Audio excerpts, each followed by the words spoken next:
নমস্কার বন্ধুরা, তোমরা দেখতে পাচ্ছ এটি একটি মন্দিরের দরজা, যেটা জগৎবন্ধু ধাম হিসেবে পরিচিত।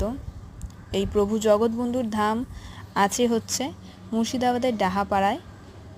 সেখানে এটি খুব জনপ্রিয় একটি জাগ্রত পীঠস্থান। সেখানেই আমার শাশুড়ি মা এবং আমার দিদন গিয়েছিল বেড়াতে।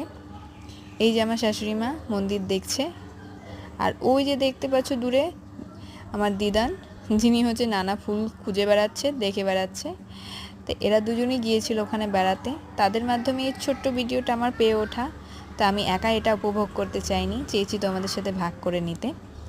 তো ওই দেখো অপরূপ সুন্দর ফুলের মাঝখান দিয়ে একটি রাস্তা চলে যাচ্ছে, আর সেই রাস্তার শেষে গিয়ে ওই মন্দিরটাকে দেখা যাচ্ছে। আমার শাশুড়ি মা এখনই দেখাবেন, ওই দেখো দেখাচ্ছে, ওই হচ্ছে মন্দির।